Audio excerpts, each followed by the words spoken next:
Angleterre 1862.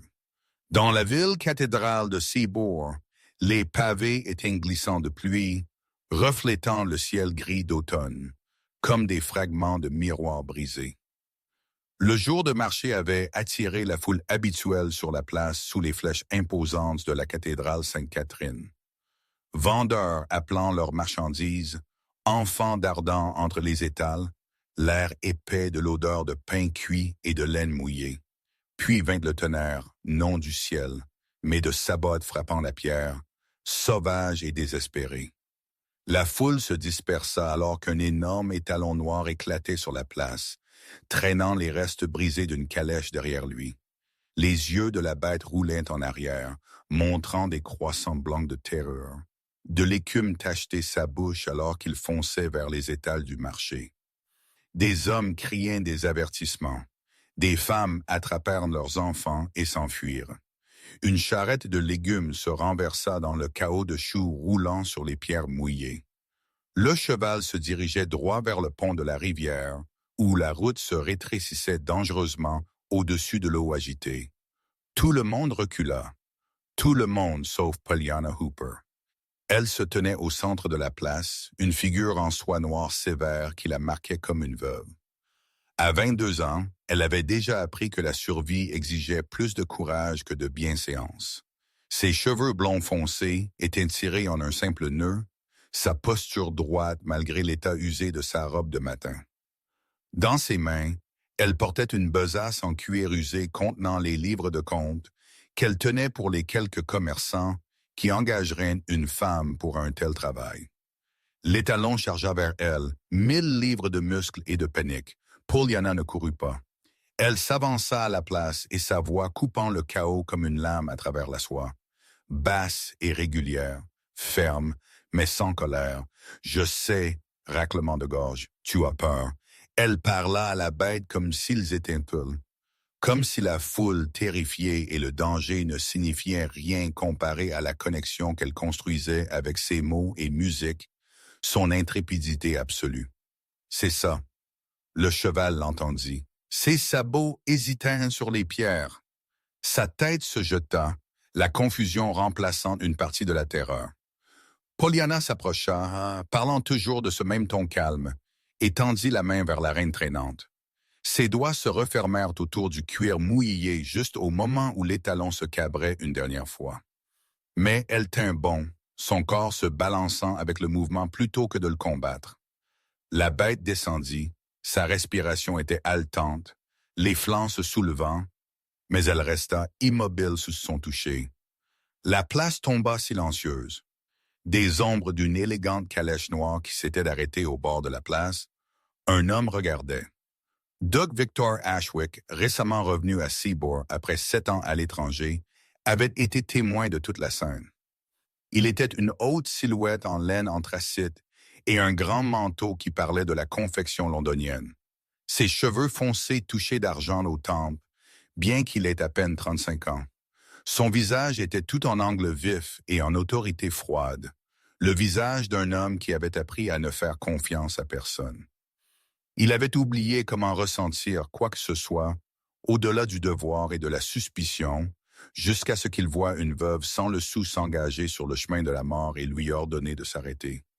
Victor descendit de sa calèche, ses bottes frappant les pavés, avec une autorité tranquille. La foule s'écarta pour lui instinctivement, reconnaissant le pouvoir, même s'il ne connaissait pas encore son visage. Il était parti si longtemps que Seabourn avait presque oublié à quoi ressemblait leur duc. Il s'approcha de Pollyanna lentement, l'étudiant alors qu'elle se tenait la main sur le cou de son étalon, lui chuchotant quelque chose qui fit avancer les oreilles de la grande bête avec intérêt. Ce cheval a failli tuer 3 personnes. Sa voix était profonde, bordée de quelque chose qui aurait pu être de la colère ou de l'admiration. Pourtant, vous avez marché vers lui. Pollyanna se tourna pour lui faire face. Ses yeux étaient gris-vert, clairs et directs. Elle ne fit pas la révérence ni ne baissa son regard comme la plupart des femmes le faisaient en s'adressant à un homme d'une richesse évidente. Le cheval était terrifié, pas vicieux. Il y a une différence. La plupart des gens ne peuvent pas voir cette différence quand ils sont sur le point d'être piétinés. Alors la plupart des gens devraient faire plus attention.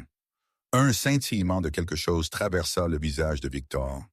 Surprise peut-être, ou le fantôme d'amusement chez un homme qui n'avait pas souri depuis des années. Vous connaissez les chevaux. Je connais la peur. Le reste suit. Victor fit signe à son cocher, qui s'avança en hâte pour prendre les rênes de l'étalon des mains de Pollyanna. La bête se calma maintenant. Toute sa terreur antérieure s'apaisa. Victor étudia la femme devant lui, raclement de gorge, observant la qualité de sa robe malgré son âge, l'intelligence dans ses yeux, la façon dont elle se tenait avec dignité malgré des circonstances clairement difficiles.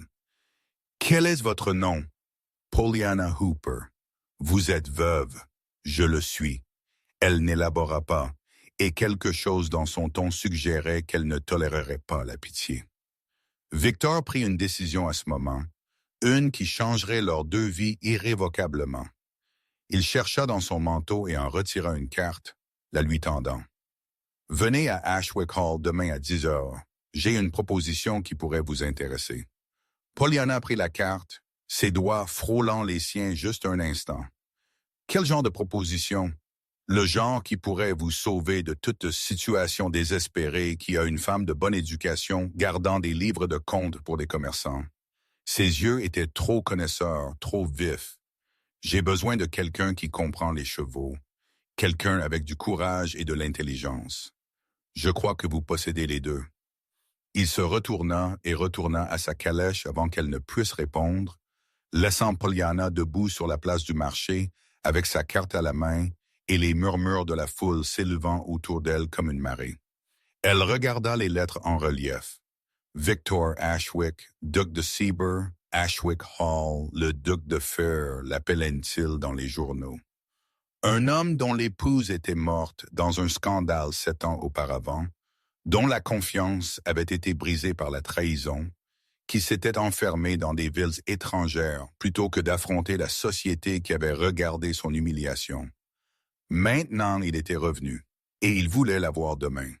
Pollyanna rentra chez elle sous la pluie, son esprit retournant la rencontre comme un puzzle qu'elle ne pouvait pas tout à fait résoudre.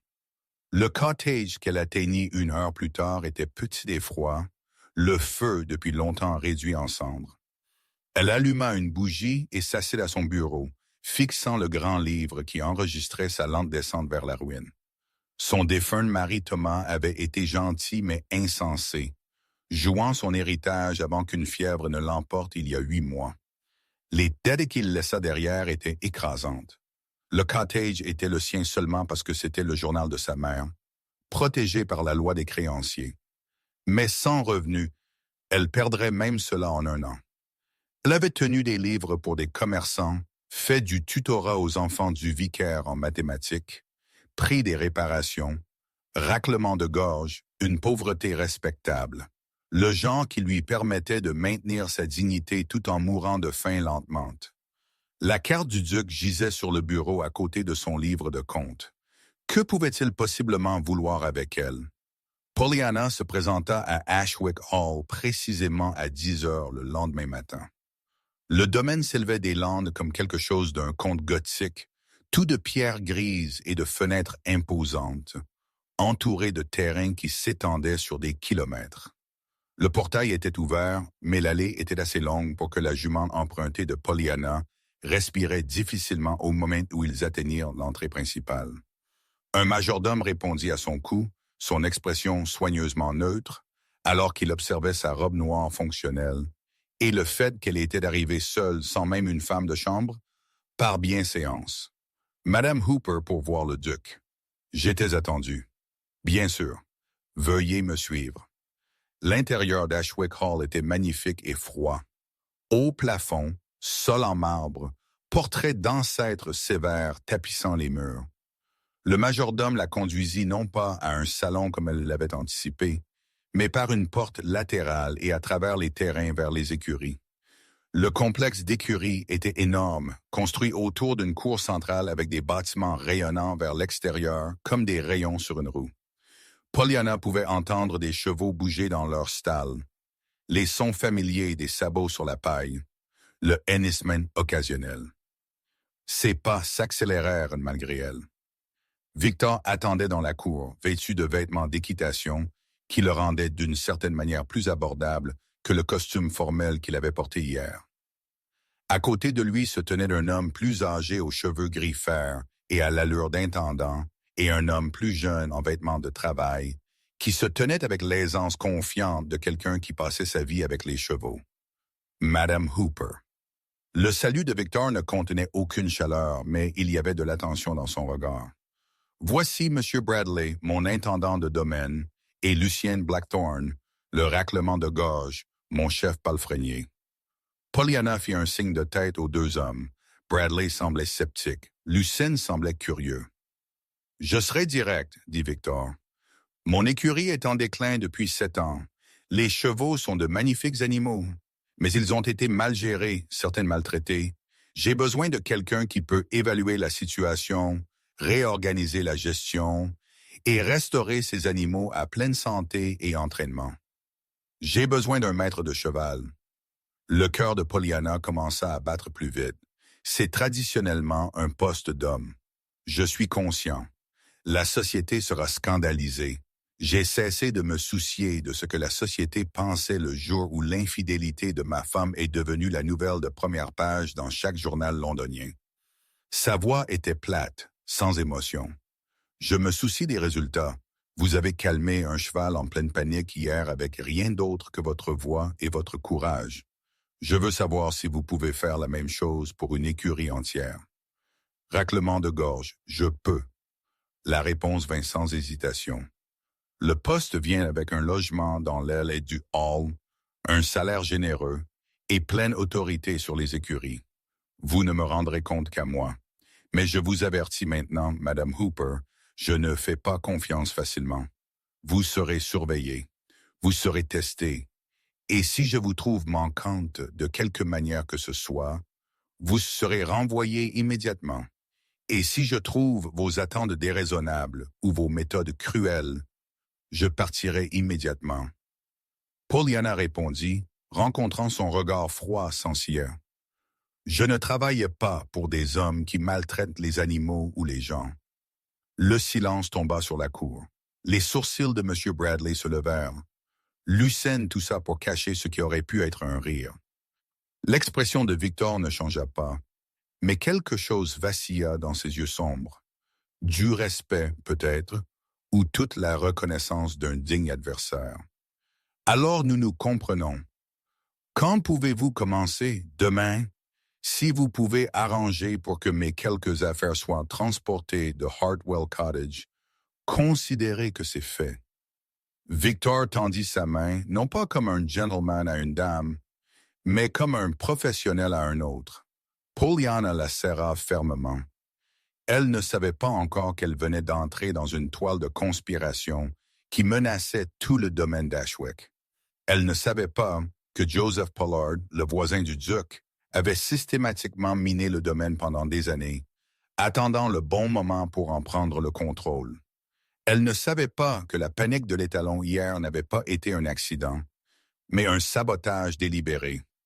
Tout ce qu'elle savait, c'est que pour la première fois depuis la mort de Thomas, elle ressentait autre chose que du désespoir. Elle ressentait un but. Alors que Pollyanna emménageait à Ashwick Hall le lendemain, avec un seul coffre d'affaires et une détermination à se montrer digne de la confiance choquante que Victor avait placée en elle, les chambres qu'il lui avait assignées étaient dans l'aile est, spacieuses et bien aménagées, bien plus grandioses que tout ce qu'elle avait connu en tant qu'épouse d'un gentleman mineur. Une chambre avec vue raclement de gorge sur les landes, un salon avec un bureau pour son travail, même un petit dressing. Madame Potter, la gouvernante, l'aida à s'installer avec une efficacité énergique. Le duc a donné des ordres que vous devez être traité comme un membre du foyer, non une servante, dit Madame Potter, alors qu'elle dirigeait les laquais portant les maigres possessions de Pollyanna. Vous prendrez vos repas dans la petite salle à manger, à moins que le duc ne demande votre présence au dîner. Vous avez un accès complet à la bibliothèque et au terrain. Si vous avez besoin de quoi que ce soit, vous devez me le demander directement. Merci, Madame Potter. La femme plus âgée s'arrêta à la porte, son expression s'adoucissant légèrement. Le duc est un homme dur, Madame Hooper, mais il est juste. Servez-le bien, et vous le trouverez généreux. Trahissez sa confiance, et vous le trouverez impitoyable. Je n'ai aucune intention de trahir la confiance de qui que ce soit. Bien, parce qu'entre vous et moi, ce domaine a besoin de quelqu'un qui s'en soucie réellement. Sa grâce a été absente trop longtemps et certaines personnes ont profité de son absence. Avant que Pollyanna ne puisse demander ce qu'elle voulait dire, Madame Potter était partie. Cet après-midi-là, Pollyanna mena sa première inspection approfondie des écuries. Ce qu'elle trouva l'impressionnant et l'horrifiait à la fois. Les installations étaient magnifiques, tout construit selon les normes les plus élevées. Des stalles spacieuses avec une excellente ventilation, un manège couvert pour l'entraînement hivernal, des selleries remplies d'équipements qui représentaient une petite fortune. Les chevaux eux-mêmes étaient des lignées extraordinaires qui feraient pleurer de jalousie n'importe quel éleveur. Mais ils étaient systématiquement détruits. La nourriture était de mauvaise qualité, augmentée de céréales bon marché, qui laissaient les animaux malnutris malgré des auges pleines. Les horaires d'exercice étaient désordonnés. Certains chevaux surmenaient, tandis que d'autres languissaient. Pire, plusieurs animaux montraient des signes de maltraitance. Reculant des mains levées, comportements nerveux qui parlaient de manipulation brutale. Lucien Blackthorne la trouva, raclement de gorge, dans la sellerie prenant des notes dans un petit journal en cuir. Vous le voyez alors? Ce n'était pas une question. Depuis combien de temps est-ce que c'est comme ça? Cela a commencé il y a environ 3 ans, progressivement au début. Le précédent maître de cheval, M. Garrett, a commencé à rogner sur la nourriture et les fournitures. A dit que c'était des économies nécessaires, mais l'argent qu'il a économisé ne semblait jamais revenir au compte du domaine. Où est M. Garrett maintenant? Parti renvoyé par le duc quand il est revenu et a commencé à poser des questions. Mais le mal était fait. Pollyanna tapa son crayon contre son journal. Qui fournit la nourriture? Joseph Pollard. Il a le contrat pour la livraison de céréales et de foin à la moitié des domaines du comté. Alors nous allons avoir besoin d'un nouveau fournisseur. L'expression de Lucienne devint troublée. Pollard est puissant, Madame Hooper. Il possède de vastes étendues de terre bordant le domaine d'Ashwick. Il a l'oreille de la moitié des magistrats du comté. Aller contre lui serait dangereux. Plus dangereux que de regarder ces animaux souffrir. Un lent sourire se répandit sur le visage buriné de Lucien. Le duc a bien choisi. Vous ferez l'affaire, Madame Hooper. Vous ferez très bien l'affaire. Ce soir-là, Pollyanna demanda une audience avec Victor dans son bureau. Elle le trouva derrière un énorme bureau couvert de papier du domaine, les restes d'un dîner froid poussé sur le côté. Il avait l'air fatigué, pensa-t-elle.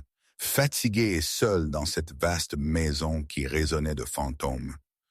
Vous êtes ici depuis moins d'1 jour. Sûrement vous ne pouvez pas avoir un rapport complet déjà. J'en ai assez pour savoir que quelqu'un sabote vos écuries depuis des années. Pollyanna posa son journal sur son bureau. La nourriture est délibérément de mauvaise qualité. Les soins sont incohérents. Certains chevaux montrent des signes d'abus. Et les finances ne concordent pas. Quiconque détournait de l'argent des opérations d'écurie était assez intelligent à ce sujet. La mâchoire de Victor se serra alors qu'il lisait ses notes. Garrett peut-être, mais il n'a pas agi seul. Tandis que votre fournisseur de nourriture livrait des marchandises inférieures tout en facturant des prix premium, Joseph Pollard. Oh non, l'expression de Victor se figea. Pollard, vous le connaissez. Raclement de gorge. Il était l'amant de ma femme. Les mots tombèrent entre eux comme une épée. Pollyanna s'assit lentement, non invitée dans la chaise en face de son bureau. Dites-moi. Et parce qu'elle demanda sans pitié ni jugement, parce que ses yeux gris-verts ne contenaient qu'une attention calme, Victor se retrouva à parler de choses dont il n'avait pas discuté en 7 ans. Son épouse Catherine avait été belle, charmante et absolument infidèle. Son aventure avec Joseph Pollard avait été le sujet de conversation de la société londonienne. Quand Victor la confronta, elle avait ri à son visage et lui avait dit qu'elle ne l'avait épousé que pour son titre et sa richesse 3 semaines plus tard, alors qu'elle mourut dans un accident de calèche en fuyant pour rencontrer Pollard pour une assignation. La société avait blâmé Victor. Les murmures suggéraient qu'il l'avait poussé à cela avec sa froideur, son obsession du devoir sur l'affection. Le scandale avait été si complet que Victor avait quitté l'Angleterre entièrement, passant 7 ans à l'étranger, tandis que son domaine se détériorait sous une gestion négligente. Pollard m'a attendu pour échouer, Victor termina, sa voix vide d'émotion. Attendant que le domaine tombe dans un tel délabrement que je serais forcé de vendre. Il veut ses terres. Il les a toujours voulues et il utilisera n'importe quelle méthode pour les obtenir. Alors nous ne le laisserons pas les avoir, Pollyanna dit simplement. Victor la regarda comme si elle avait parlé dans une langue étrangère. Vous dites cela comme si c'était simple. La solution est simple. Il faut l'exécuter bien et ne pas lui donner de munitions contre nous. La difficulté est dans l'exécution, pas dans le concept. Vous parlez comme un général planifiant une campagne. Je parle comme une femme qui a été pauvre et sans pouvoir et qui refuse de l'être à nouveau. Pollyanna se leva, lissant ses jupes. J'aurais besoin de votre permission pour résilier le contrat avec Pollard et trouver des fournisseurs alternatifs. J'aurais aussi besoin d'une comptabilité détaillée de chaque transaction impliquant les écuries pour les 5 dernières années. S'il y a des preuves de fraude, nous devrions les documenter avant de bouger. Vous réalisez que Pollard ripostera. Laissez-le. Il ne me fait pas peur. Victor se leva de son bureau et traversa la fenêtre, regardant les terrains s'obscurcir. Pourquoi faites-vous cela? Vous auriez pu simplement prendre le poste, faire le minimum requis et toucher un salaire sûr. Au lieu de cela, vous vous préparez à la guerre. Pollyanna se déplaça pour se tenir à côté de lui, assez près pour qu'il puisse sentir le parfum léger de lavande de ses cheveux. Mon mari a été ruiné par un homme comme Pollard. Un homme qui souriait et offrait son amitié tout en détruisant systématiquement tout ce que Thomas avait construit. Au moment où nous avons découvert la vérité, il était trop tard. Thomas est mort en croyant qu'il était un échec, ne sachant jamais qu'il avait été délibérément saboté. Elle se tourna pour faire face à Victor et pour la première fois, il, raclement de gorge, vit une vraie fureur dans ses yeux calmes. Je ne resterai pas les bras croisés à regarder un autre homme bon être détruit par un parasite comme Joseph Pollard. Pas quand j'ai le pouvoir de l'arrêter. Quelque chose se déplaça dans la poitrine de Victor, une sensation qu'il n'avait pas ressentie depuis si longtemps qu'il ne la reconnut presque pas. De l'espoir. En 1 semaine, Pollyanna avait transformé les écuries. Elle négocia un nouveau contrat d'approvisionnement avec une coopérative agricole de 3 comtés plus loin, réduisant les coûts de 20%, tout en améliorant considérablement la qualité.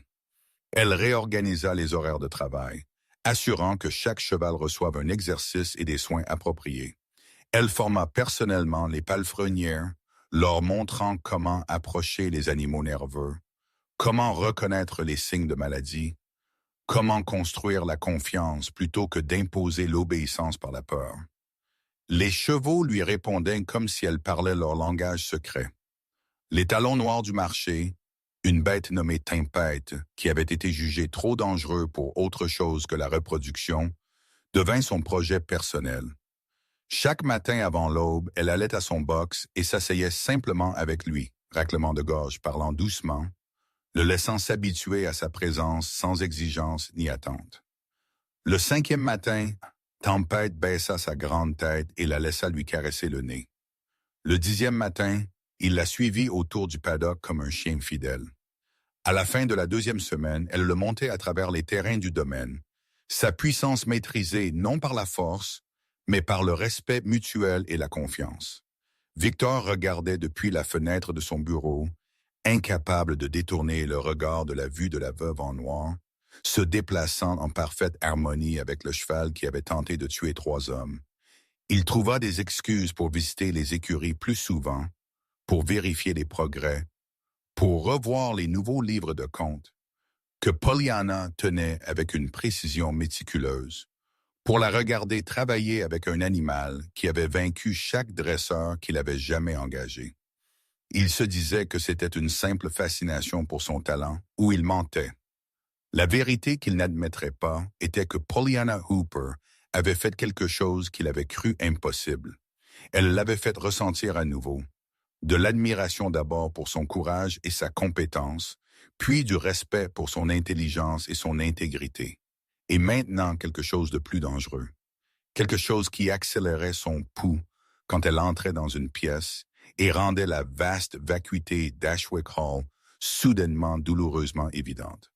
Il commençait à se soucier, et se soucier signifiait la vulnérabilité, et la vulnérabilité signifiait la possibilité de trahison. Raclement de gorge. Victor avait juré de ne jamais se rendre vulnérable à nouveau. Mais Pollyanna rendait très difficile de tenir ce serment. La première attaque directe de Joseph Pollard vint 3 semaines après l'arrivée de Pollyanna. Elle était dans la cour des écuries, travaillant avec une jeune jument quand une calèche arriva bien trop belle pour une simple visite. Joseph Pollard descendit, vêtu d'un gilet de soie cramoisi criarde, et assez de bijoux en or pour approvisionner une modeste boutique. Il était beau d'une manière onctueuse, avec des boucles foncées et un sourire qui n'atteignait jamais ses yeux. Alors c'est la fameuse Madame Hooper. Il la regarda de haut en bas avec une minutie insultante. La femme qui pense qu'elle peut jouer à être un homme. Pollyanna posa son étrille et lui fit face calmement. « Monsieur Pollard, qu'est-ce qui vous amène à Ashwick Hall? Affaire, ma chère. Je suis venu discuter de la résiliation récente par le duc de notre contrat de fourniture. Une décision prise, je crois comprendre, sur votre recommandation. » Raclement de gorge. Le duc prend ses propres décisions, n'est-ce pas? Ou suit-il simplement les conseils de n'importe quelle femme partageant actuellement son lit? L'insulte planait dans l'air comme du poison. Lucène, travaillant à proximité, fit d'un pas en avant, mais Pollyanna leva une main pour l'arrêter. Son expression n'avait pas changé, mais sa voix tomba à un ton qui aurait pu geler le feu. « Monsieur Pollard, vous quitterez cette propriété immédiatement.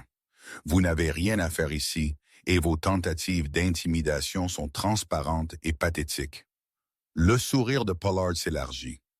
Belle parole d'une veuve sans le sou.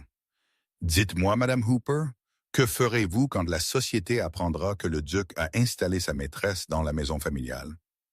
Quand le scandale deviendra si grand que même le titre d'Ashwick ne pourra pas le protéger?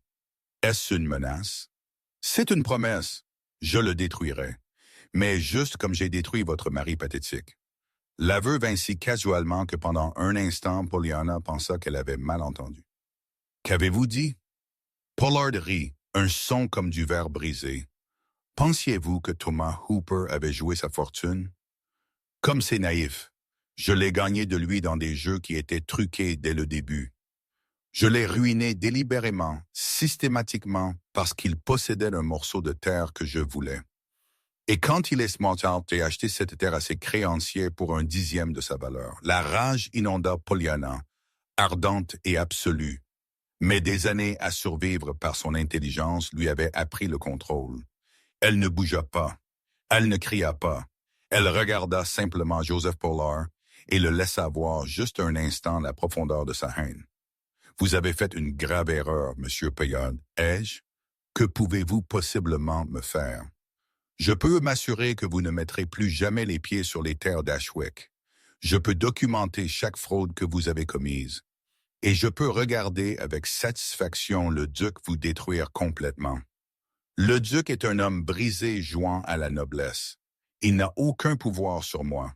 Alors vous ne le connaissez pas très bien. » Une voix parla derrière eux, froide et mortelle comme l'hiver. « Madame Hooper a raison. Vous ne me connaissez pas du tout. » Victor se tenait à l'entrée des écuries, ayant entendu assez de la conversation pour en comprendre toute l'importance.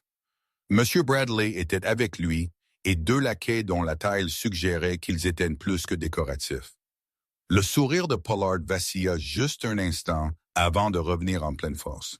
« Ashwick, mais j'étais juste en train d'expliquer à votre employé les réalités de sa situation. Vous menaciez une femme sous ma protection. Il y a une différence. Victor Shear s'avança jusqu'à se tenir à côté de Pollyanna, un front uni.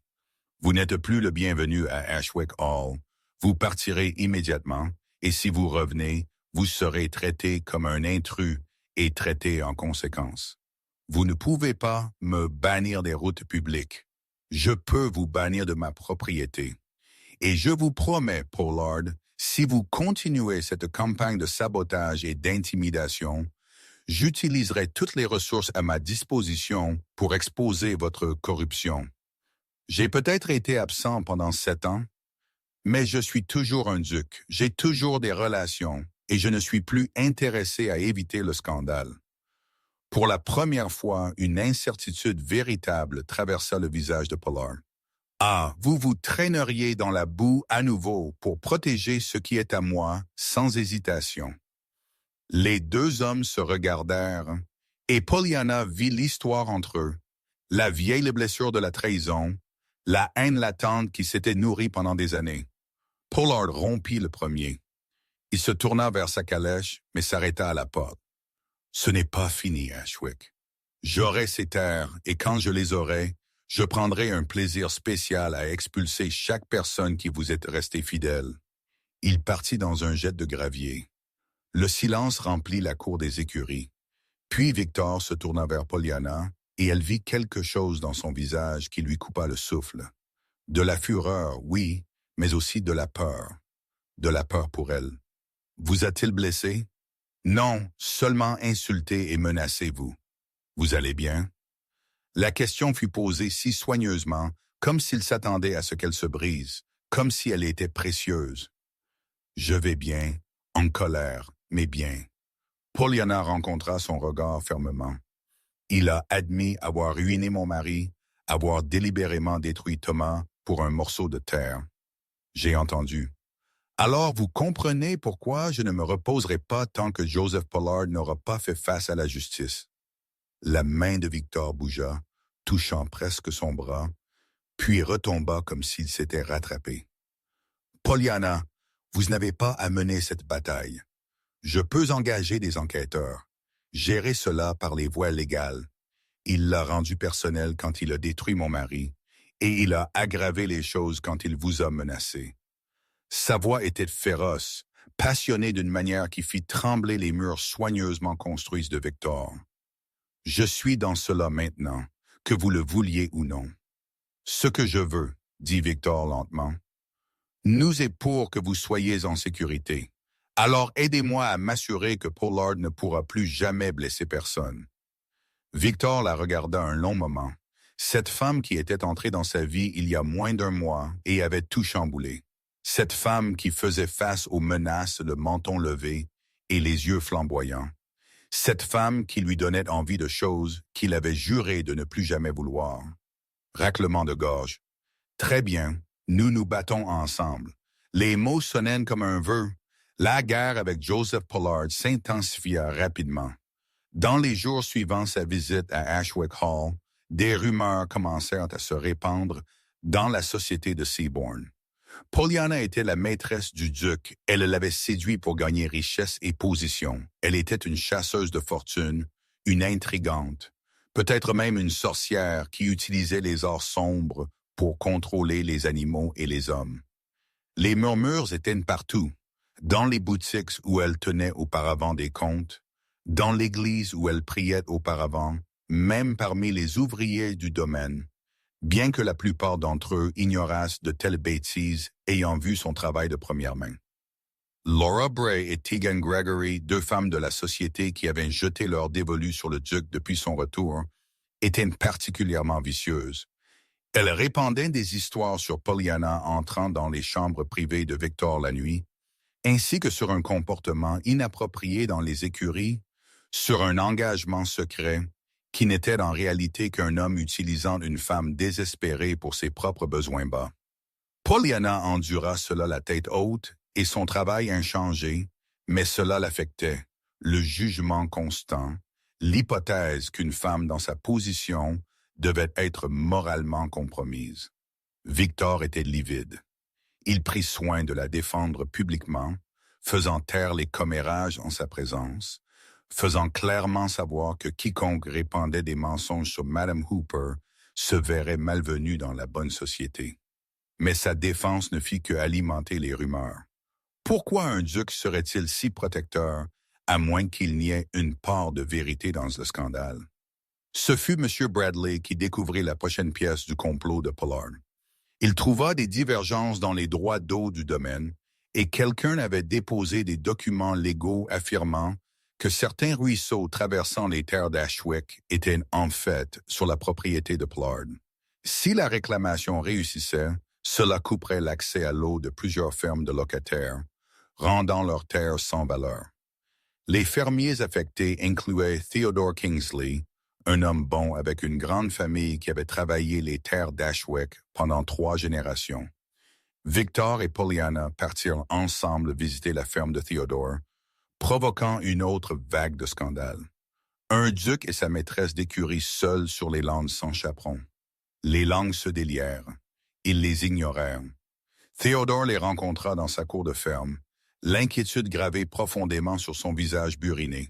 « Votre grâce, Madame Hooper, je suis heureux que vous soyez venue. » Raclement de gorge. « J'ai reçu une autre lettre de l'avocat de M. Pollard ce matin.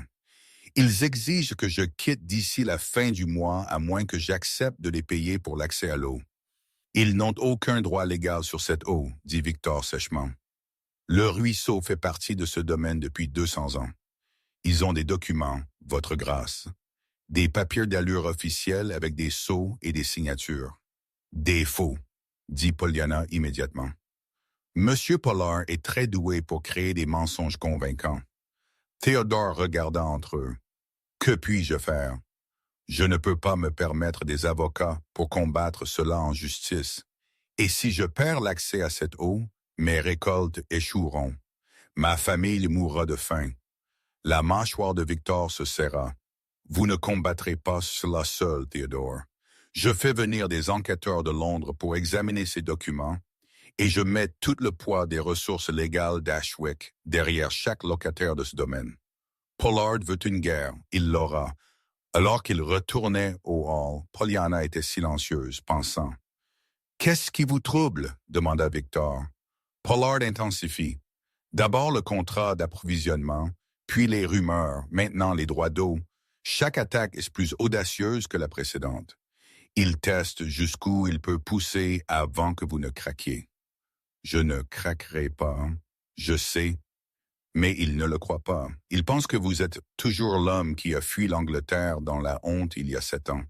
Il pense qu'il peut vous submerger avec suffisamment de crises simultanées pour que vous abandonniez et vendiez. Victor retint son cheval et Pollyanna fit de même. Ils s'assirent sur les landes avec le vent fouettant autour d'eux, les flèches de la cathédrale de Seabourg visibles au loin. « Je ne suis plus cet homme, dit Victor doucement. Qu'est-ce qui a changé? » Il la regarda vraiment, et Pollyanna sentit quelque chose bouger dans l'air entre eux, quelque chose de dangereux et d'inévitable. Vous, la confession plana entre eux. Victor, Pollyanna commença, mais elle ne savait pas comment finir. Je sais que c'est inapproprié. Je sais que la société nous juge déjà, mais je ne peux pas continuer à faire semblant que vous êtes simplement une employée, Pollyanna. Vous êtes devenue essentielle pour moi. Non seulement pour votre travail avec les chevaux, bien que cela ait été extraordinaire, mais pour votre courage, votre intégrité, la façon dont vous affrontez chaque défi sans ciller. Vous me donnez envie d'être meilleur que je n'ai été, plus fort, moins effrayé.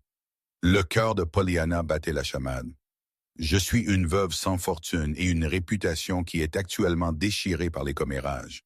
Je suis un duc avec un titre, une dette substantielle et une histoire d'humiliation publique spectaculaire. Je pense que nous sommes bien assortis. Malgré tout, Pollyanna rit. C'est de la folie. Oui, mais c'est une folie honnête. Victor tendit la main à travers l'espace entre leurs chevaux et prit la sienne. Je ne vous demande pas de m'épouser. Pas encore. La société ne l'accepterait jamais. Et je ne nuirai pas davantage à votre réputation. Mais je vous demande la permission de vous courtiser correctement discrètement, afin que lorsque cette guerre avec Pollard sera terminée, nous puissions décider de la suite. Pollyanna regarda leurs mains jointes. La sienne était chaude, forte, cailleuse par l'équitation. La sienne était plus petite, marquée par le travail, tremblante légèrement. Elle aurait pu dire non. Elle aurait pu maintenir une distance appropriée, finir son travail avec les écuries et quitter Ashwick Hall avec son indépendance intacte. Mais elle ne voulait pas. Oui, dit-elle simplement. Victor porta sa main à ses lèvres dans un geste si démodé et courtois que cela lui coupa le souffle. Alors nous avons un accord. Ils retournèrent au hall dans un silence confortable, tous deux conscients d'avoir franchi une ligne qui ne pouvait être franchie. Cette nuit-là, incapable de dormir, Pollyanna marcha à travers les écuries sombres, vérifiant les chevaux, comme elle le faisait souvent. Elle trouva Victor là, debout dans le box de tempête, caressant le cou de l'étalon. « Vous ne pouviez pas dormir non plus ?» demanda-t-elle doucement. Trop de pensées. Il se tourna vers elle, son visage à moitié dans l'ombre. « Je n'arrête pas de penser à ce que Pollard a dit sur vous détruire de la même manière qu'il a détruit votre mari. Il ne le fera pas. Comment pouvez-vous en être si certaine? » Pollyanna entra dans le box, se plaçant à côté de lui. Tempête souffla doucement, reconnaissant son odeur. « Parce que je ne suis pas seul cette fois, Thomas a affronté ses ennemis seul, trop fier pour demander de l'aide jusqu'à ce qu'il soit trop tard. Je vous ai. J'ai M. Bradley et Lucien et Mme Potter. J'ai un domaine entier de personnes qui sont fatiguées d'être intimidées par Joseph Pollard. Vous m'avez, Victor répéta, puis plus doucement. Je vous ai. Il tendit la main vers elle, sa main enveloppant son visage avec une douceur qui contredisait sa réputation de froideur. Pollyanna se pencha dans le toucher, se laissant vouloir cela, se laissant être vulnérable d'une manière qu'elle n'avait pas permise depuis la mort de Thomas.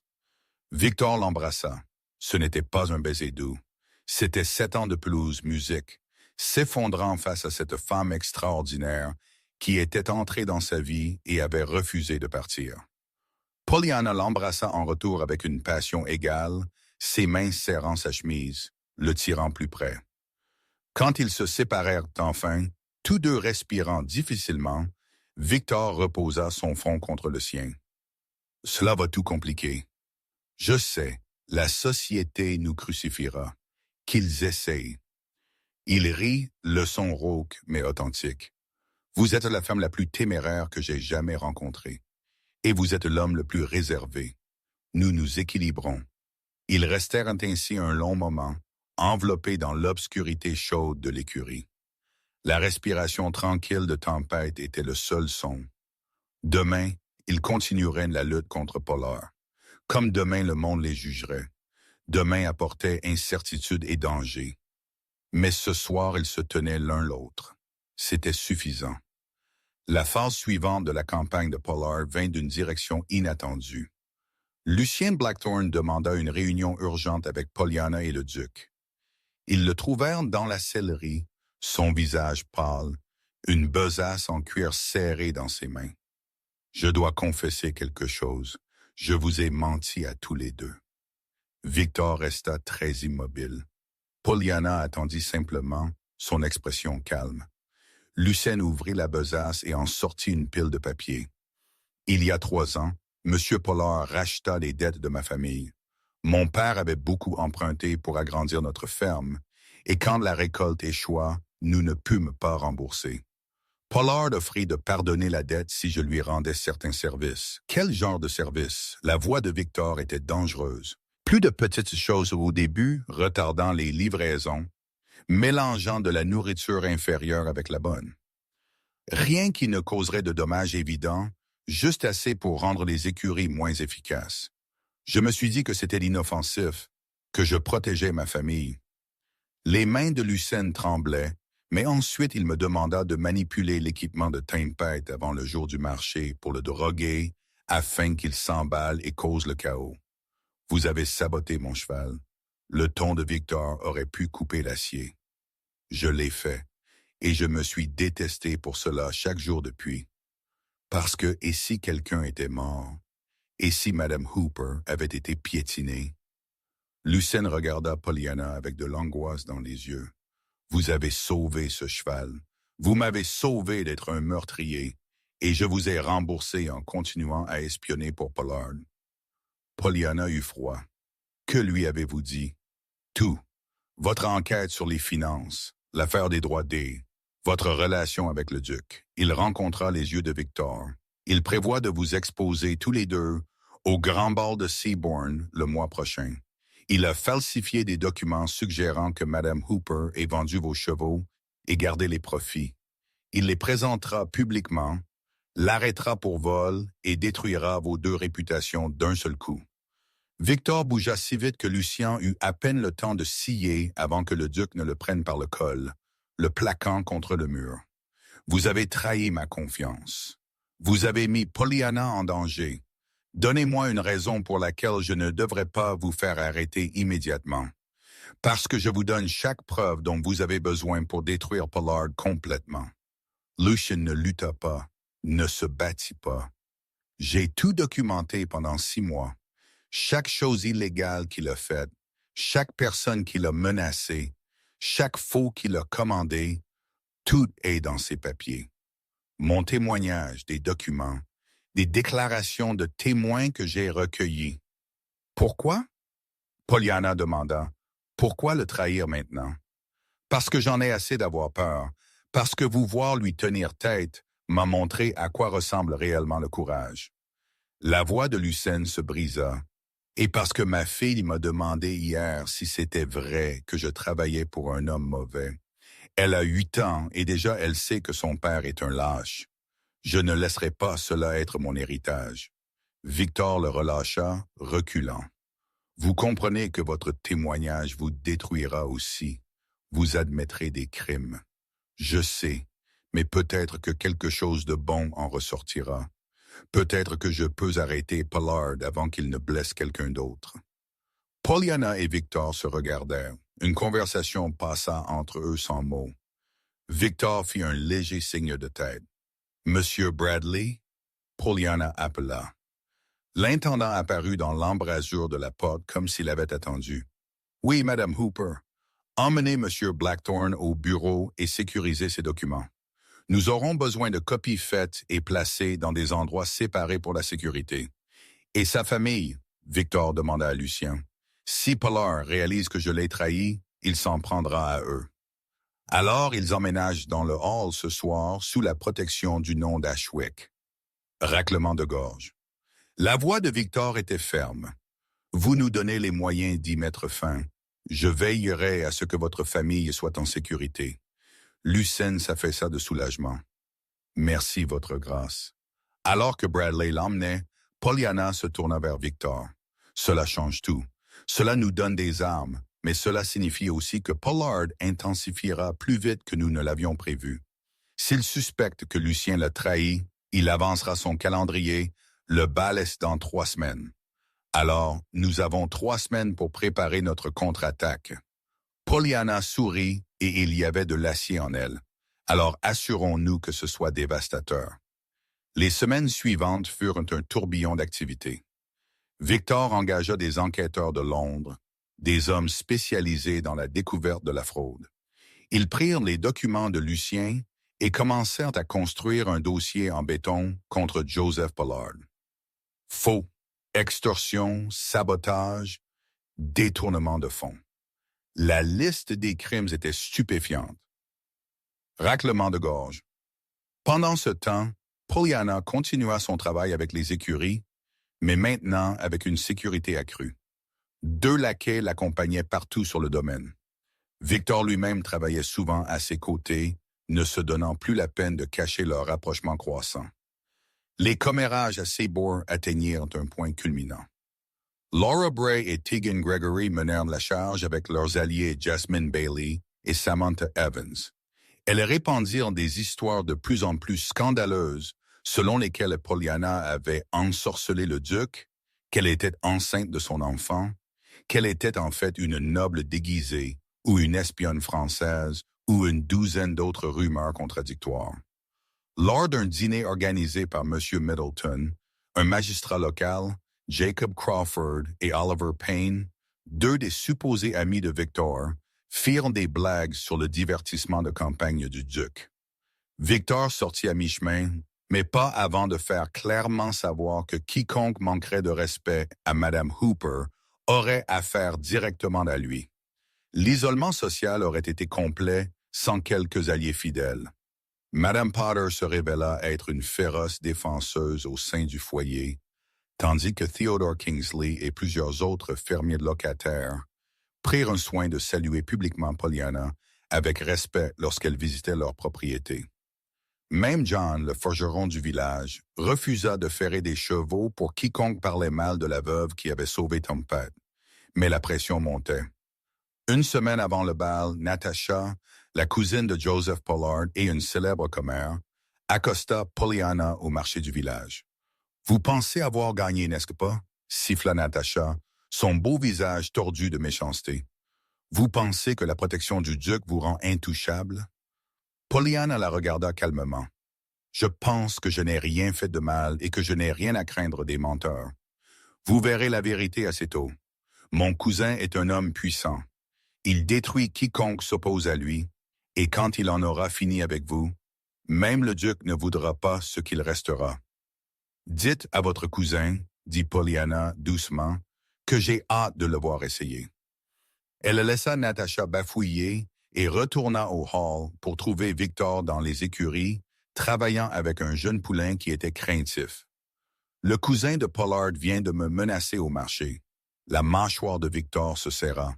« Vous allez bien? »« Je vais bien, mais je pense que nous devrions supposer que Pollard sait que nous préparons quelque chose.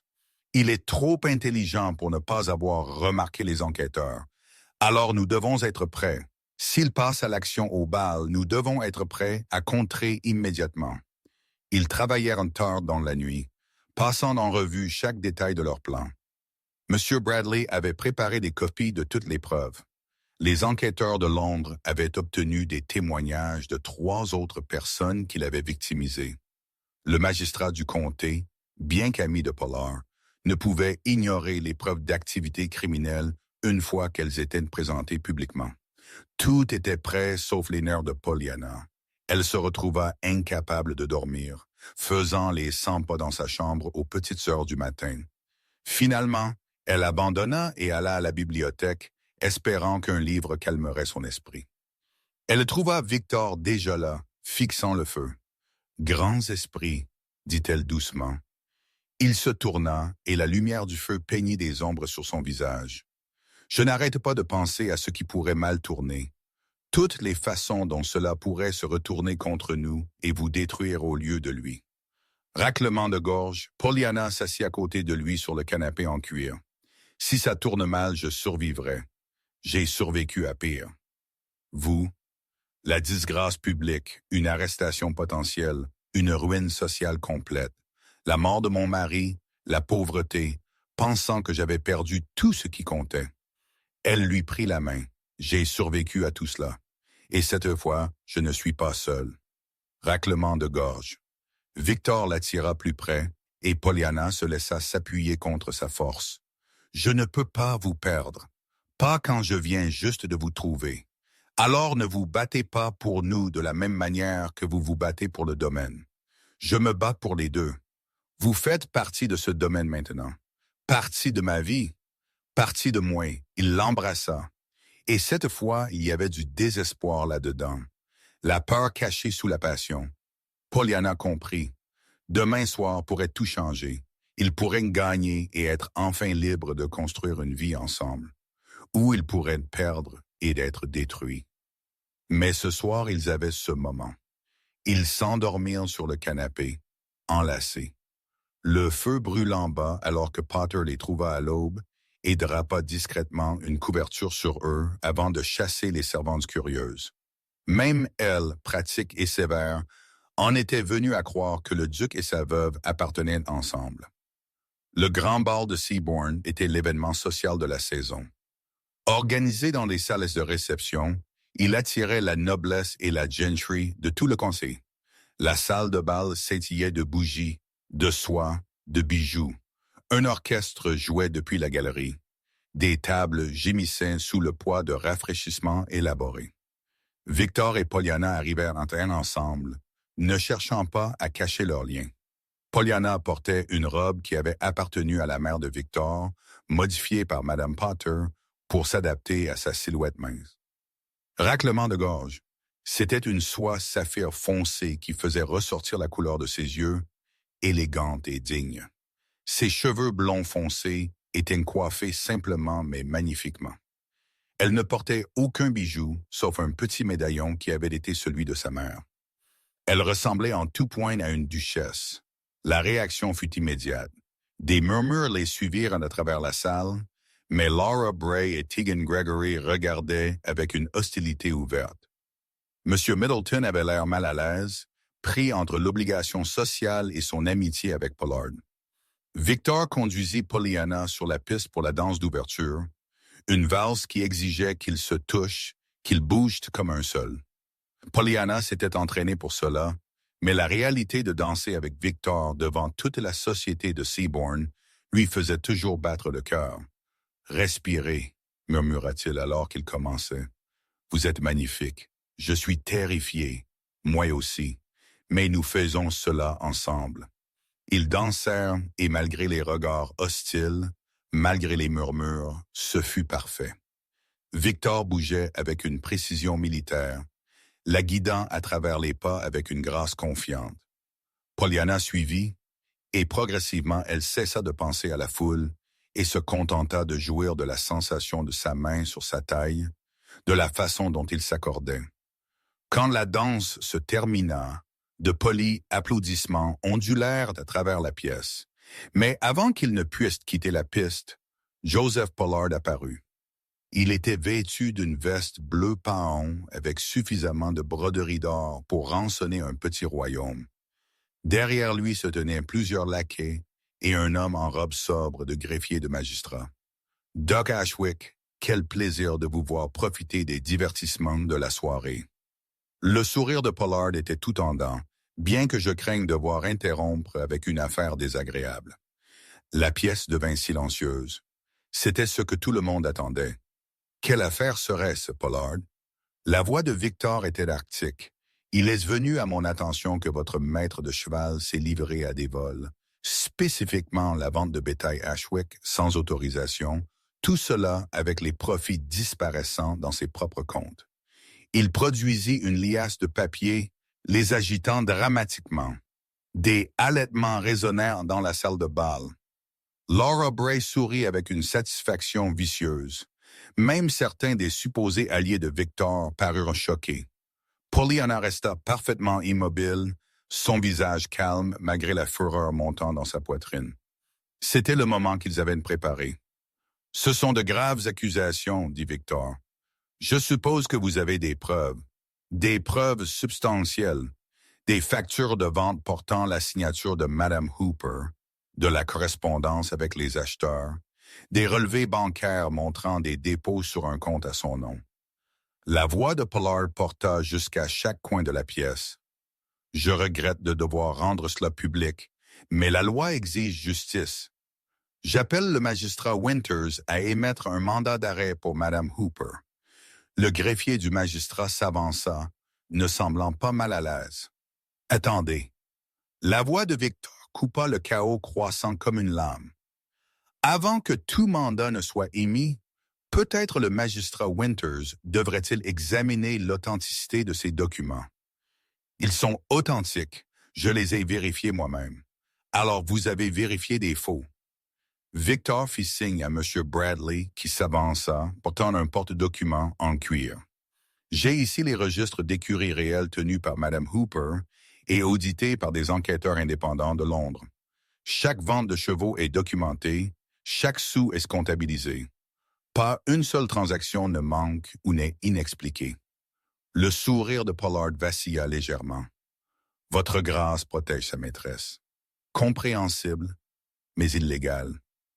Madame Hooper n'est pas ma maîtresse. Elle est ma maîtresse d'écurie et engagée pour restaurer une opération qui avait été systématiquement sabotée.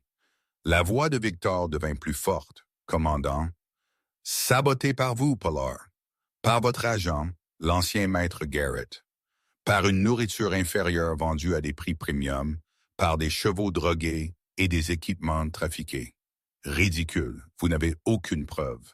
J'ai une confession complète de Lucien Blackthorne que vous avez fait chanter pour commettre ces actes. J'ai le témoignage de Theodore Kingsley concernant vos fausses allégations de droit d'eau. J'ai des preuves de 6 autres familles que vous avez victimisées par des stratagèmes similaires. » Victor ouvrit le porte-document, sortant document après document. J'ai des preuves de faux, d'extorsion, de sabotage et de tentative de meurtre. Tout est témoigné, documenté et vérifié par des enquêteurs indépendants. Il se tourna pour s'adresser à toute la salle de bal, et Joseph Pollard a passé des années à détruire quiconque se mettait en travers de son chemin. Il a ruiné le mari de Pollyanna Hooper par des jeux de cartes truqués. Il a tenté de ruiner mon domaine par un sabotage systématique. Il a victimisé des fermiers, des marchands et la gentry de la même manière. Ce soir, il a tenté une dernière fraude pour détruire une femme innocente et achever son vol des terres d'Ashwick. La pièce éclata en bruit. Le visage de Pollard était devenu blanc. Vous ne pouvez rien prouver de tout cela. Vous êtes un duc déshonoré qui s'accroche aux branches. Alors peut-être devriez-vous examiner ces documents, magistrat Winters. Victor tendit le porte-document au greffier. Tout est là. Nom, date, preuve, tout cela sera déposé au tribunal de comté demain matin. Raclement de gorge. Le greffier du magistrat commença à lire, son expression devenant de plus en plus choquée à chaque page. Pollard fit un mouvement soudain vers la porte, mais Victor l'avait anticipé. John le forgeron se tenait bloquant la sortie, les bras croisés. Il était rejoint par Theodore Kingsley et plusieurs autres fermiers locataires, tous ayant des comptes à régler avec Pollard. « Vous allez quelque part ?» demanda Victor avec douceur. Pollard se retourna, son calme se brisant enfin. « Vous pensez que cela change quelque chose? Je suis riche, j'ai des relations. J'attacherai cela aux tribunaux pendant des années. Peut-être, mais vous le ferez depuis la prison. » Le sourire de Victor était froid. « Parce que je ne dépose pas seulement des accusations civiles. Je dépose des accusations criminelles. Chaque crime documenté dans ces dossiers. Vous répondrez de tout cela. Vous ne pouvez pas. Je peux. Je suis un duc. J'ai des ressources que vous ne pouvez imaginer. Et j'en ai fini d'être miséricordieux. » Victor se tourna vers Pollyanna et lui tendit la main. Elle la prit et il l'attira près de lui, là, devant toute la société de Seabourn. « Mais plus que cela, je suis un homme amoureux d'une femme extraordinaire.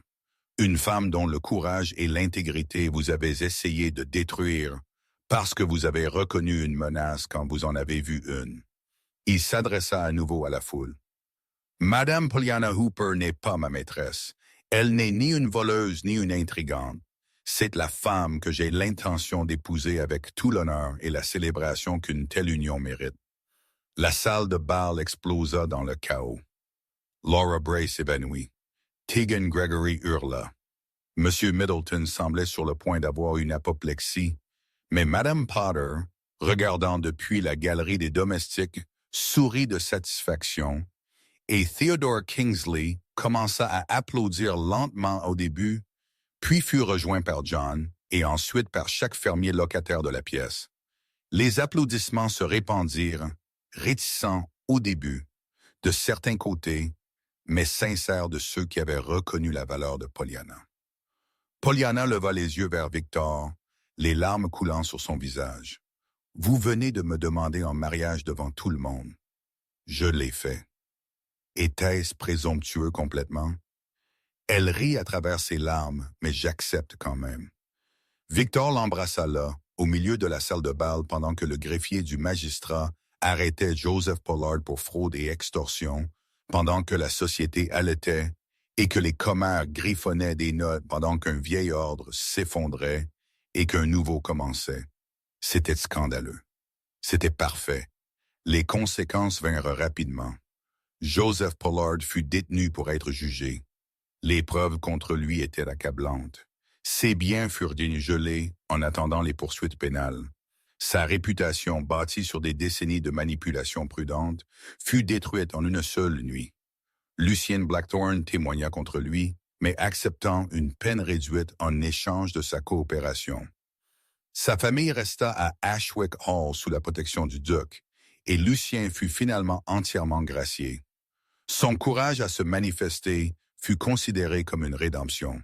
Theodore Kingsley et les autres fermiers victimes reçurent une restitution des biens saisis de Pollard. Les droits d'eau furent restaurés, les faux documents furent détruits. Le domaine d'Ashwick prospéra. Grâce à la gestion de Pollyanna, les écuries redevinrent rentables. Les chevaux élevés et entraînés à Ashwick commencèrent à gagner des compétitions à travers l'Angleterre. La réputation de qualité du domaine fut restaurée. La société fut plus lente à s'y faire. Laura Bray et Tegan Gregory n'acceptèrent jamais Pollyanna, mais leur influence diminua à mesure qu'il devint clair que le duc était inébranlable dans sa dévotion. D'autres, voyant comment le vent tournait, avaient fait la paix avec l'Union. Madame Potter planifia le mariage avec une précision militaire. 6 mois après le grand bal de Seabourn, Pollyanna Hooper devint Pollyanna Ashwick, duchesse de Seabourn, lors d'une cérémonie tenue à la cathédrale Sainte-Catherine. La ville entière se pressa pour regarder. Certains vinrent par véritable affection. Certains vinrent par curiosité. Tous furent témoins du duc intouchable. L'homme qui avait juré de ne plus jamais aimer, regardait sa mariée comme si elle était la réponse à chaque question qu'il s'était jamais posée. Le petit déjeuner de mariage eut lieu à Ashwick Hall, qui avait été transformé par les fleurs et la joie. Locataires et noblesse se mélangèrent. M. Bradley fit un toast si sentimental qu'il dut s'arrêter à mi-chemin. Madame Potter pleura dans son tablier. La fille de Lucerne présenta à la nouvelle duchesse un bouquet qu'elle avait cueilli elle-même. Mais alors que le soleil se couchait, Victor et Pollyanna s'éloignèrent de la célébration. Ils marchèrent vers les écuries jusqu'au box de tempête où tout avait véritablement commencé. Le grand étalon noir hennit doucement, les reconnaissant tous les deux. « Vous souvenez-vous de la première fois que nous nous sommes tenus ici ?» demanda Victor, son bras autour de la taille de Pollyanna. « Je me souviens avoir pensé que vous étiez l'homme le plus froid que j'ai jamais rencontré. Je l'étais. Vous m'avez réchauffé. Vous n'étiez jamais froide, juste effrayée. » Pollyanna appuya sa tête contre son épaule. « Nous l'étions tous les deux. Plus maintenant. » « Non, raclement de gorge, plus maintenant. » Ils se tinrent dans un silence confortable, regardant Tempête s'installer pour la nuit. Dehors, la célébration continuait. Demain, ils commenceraient leur lune de miel, chevauchant à travers la campagne qu'ils aimaient tous les deux. Après cela, une vie entière à gérer le domaine ensemble, le rendant plus fort, protégeant ceux qui dépendaient d'eux, était une vie de partenariat, une vie d'amour. Pollyanna. Oui, merci d'être entrée sur le chemin de mon cheval en fuite. Elle rit, le son riche et libre. Merci d'avoir reconnu que je ne l'ai pas fait pour vous. Pourquoi l'avez-vous fait? Parce que le cheval avait besoin d'aide, et je n'ai jamais été capable de m'éloigner de quelque chose qui avait besoin d'être sauvé. Victor la tourna pour lui faire face, ses raclements de gorge, main douce sur son visage. Vous avez sauvé plus qu'un cheval ce jour-là. Vous m'avez sauvé. Nous nous sommes sauvés mutuellement. Il l'embrassa lentement et profondément, et Pollyanna enlaça l'homme qui avait été intouchable, qui n'avait fait confiance à personne, raclement de gorge, jusqu'à ce qu'une veuve sans le sou lui montre que l'amour n'était pas une faiblesse, mais la plus grande force de toutes. Dans son box, Tempête souffla doucement. Content. La bête avait été apprivoisée. Le duc aussi et la veuve, qui accomplit les deux, étaient enfin exactement là où elle devait